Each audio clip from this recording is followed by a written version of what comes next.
அன்பு சகோதரர் திரு ஓ பன்னீர்செல்வம் அவர்களே, தலைமை கழக நிர்வாகிகளே, கழகத்தின் பல்வேறு பிரிவுகளில் பொறுப்பு வகிக்கும் நிர்வாகிகளே, வணக்கத்திற்குரிய பெரியோர்களே, என்னை வாழ வைக்கும் தெய்வங்களாகிய தாய்மார்களே, இதய தெய்வம் புரட்சி தலைவர் எம்ஜிஆரின் ரத்தத்தின் ரத்தமான என் உயிரினும் மேலான எனது அருமை கழக உடன்பிறப்புகளே, திரு ஓ பன்னீர்செல்வம் அவர்களே, கடந்த காலத்தை நாம் உற்று பார்த்தோமானால் அவர்கள் நடந்து வந்த பாதையை நமது கழக உடன்பிறப்புகள் உற்று நோக்கினால் அவர்களுக்கு பல படிப்பினைகள் கிடைக்கும்.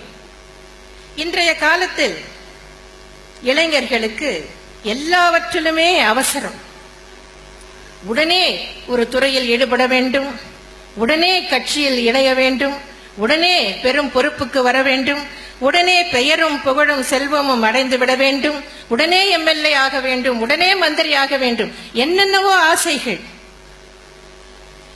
கட்சியில் சேருவதும் அதில் வளர்வதும் ஒரு பெரிய பொறுப்புக்கு வருவதும் ப்ரூ இன்ஸ்டன்ட் காஃபியை கலப்பது போல் அல்ல. திரு ஓ பன்னீர்செல்வம் அவர்கள் எப்படி வளர்ந்துள்ளார்கள் என்பதை உங்களுக்கு சுட்டிக்காட்ட விரும்புகிறேன். திரு ஓ பன்னீர்செல்வம் அவர்கள் 1977ஆம் ஆண்டில் கழக உறுப்பினராக இணைந்தார். 1980இல் பெரியகுளம் நகர 18வது வார்டு கழக மேலமைப்பு பிரதிநிதியாக இருந்தார். எண்ணி பாருங்கள், இன்றைக்கு என்ன நிலைமையில் இருக்கிறார். ஆனால் ஆரம்பத்தில் 80இல் பெரியகுளம் நகர 18வது வார்டு கழக மேலமைப்பு பிரதிநிதியாக இருந்துள்ளார். பின்னர் 84இல் பெரியகுளம் நகர 18வது வார்டு கழக செயலாளர், 84இல் பெரியகுளம் நகர எம்ஜிஆர் இளைஞர் அணி துணை செயலாளர், 1993இல் பெரியகுளம் நகர கழக செயலாளர், 96இல் பெரியகுளம் நகரமன்ற தலைவர், 1997இல் தேனி மாவட்ட எம்ஜிஆர் இளைஞர் அணி செயலாளர், 1998இல் பெரியகுளம் நகர கழக செயலாளராக 2வது முறையாக தேர்வு செய்யப்பட்டார். 2000இல் தேனி மாவட்ட கழக செயலாளர், 2001இல் பெரியகுளம் தொகுதி சட்டமன்ற உறுப்பினர். அதன் பின் அவர் முதலமைச்சராகவும் இருந்தார். பின்னர் வருவாய்த்துறை அமைச்சர், பின்னர் பொதுப்பணி மற்றும் வருவாய்த்துறை அமைச்சராக பொறுப்பு வகித்துள்ளார். 2004இல் கழக தேர்தல் பிரிவு செயலாளரானார். 2006இல் பெரியகுளம் சட்டமன்ற உறுப்பினராக மீண்டும் தேர்வு செய்யப்பட்டார். பின்பு சட்டமன்ற எதிர்க்கட்சி துணைத் தலைவர் ஆனார். 2007இல் கழக பொருளாளரானார். 96, 99 மற்றும் 2000 ஆண்டுகளில் கழகத்திற்காக சிறை சென்றுள்ளார். கடந்த கால வரலாற்றை நீங்கள் பார்க்கின்ற போது நீண்ட காலமாக கழகத்தில் இருந்திருக்கிறார்கள். மிகச் சிறிய பொறுப்புகளில், சாதாரண பொறுப்புகளில் தங்கள் வாழ்க்கையை தொடங்கியுள்ளார்கள். பின்னர் அரசியல் வாழ்க்கையில் அவர்கள் படிப்படியாக முன்னேறி இருக்கிறார்கள்.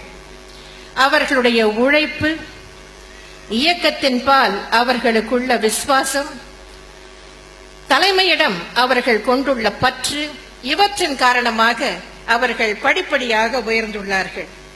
அமைச்சர்களாக உயர்ந்தார்கள். நான் ஏற்கனவே குறிப்பிட்டது போல் ஒரு காலகட்டத்தில் திரு ஓ பன்னீர்செல்வம் அவர்கள் முதலமைச்சராக கூட ஆனார்கள். இன்னும் சொல்ல போனால் நம்முடைய வரலாற்றில் இந்த ஒரே ஒரு விஷயத்தில் தான், இந்த ஒரே ஒரு கேஸ் ஹிஸ்டரி தான் உள்ளது. ஒருவருக்கு முதலமைச்சர் பதவியை வழங்கிவிட்டு பின்னர் உரியவருக்கே அந்த முதலமைச்சர் பதவி திரும்ப தரப்பட்டதாக வேறு வரலாறே இல்லை. இது ஒன்றுதான் அப்படி நடந்திருக்கிறது. இதற்கு இணையாக இன்னொரு சம்பவத்தை நானும் தேடி தேடி பார்த்தேன். ராமாயணத்தில் தான் சொல்ல முடியும். ராமர் வனவாசம் சென்றபோது அந்த அரியாசனையில் அவரால் அமர முடியவில்லை. அப்போது ராஜ்யம் பரதனிடம் கொடுக்கப்பட்டது. அந்த பரதன் ராமர் அமர வேண்டிய அரியாசனத்தில் அமர மறுத்து பின்னர் வனவாசம் முடிந்து ராமர் அயோத்திக்கு திரும்பி வந்ததும் பத்திரமாக அந்த ராஜ்யத்தையும் அரியாசனத்தையும் பரதன் ராமருக்கே ஒப்படைத்தார்.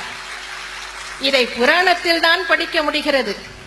ஆனால் வரலாற்றில், அரசியல் வரலாற்றில், எந்த நாட்டின் வரலாற்றிலும் ஒருவரை ஒரு அரியாசனத்தில் அமர வைத்துவிட்டு அதன் பின்னர் உரியவருக்கே அந்த அரியாசனம் திரும்ப தரப்பட்டதாக வேறு வரலாறே இல்லை. அந்த புதிய வரலாற்றை படைத்து காட்டியவர் அன்பு சகோதரர் ஓ பன்னீர்செல்வம் அவர்கள். இயக்கத்தில் உண்மையாக உழைத்தால், இயக்கத்தின் மீதும் தலைமை மீதும் பற்று கொண்டு விசுவாசமாக இருந்தால், வளர்ச்சி என்பது யாராலும் தடுக்க முடியாது, தவிர்க்க முடியாத ஒன்று என்பது தெரிகிறது. உங்கள் அனைவருக்கும் எனது நல்வாழ்த்துக்களை தெரிவித்துக் கொண்டு, அண்ணா நாமம் வாழ்க, புரட்சி தலைவர் நாமம் வாழ்க என்று கூறி விடை பெறுகிறேன். நன்றி, வணக்கம்.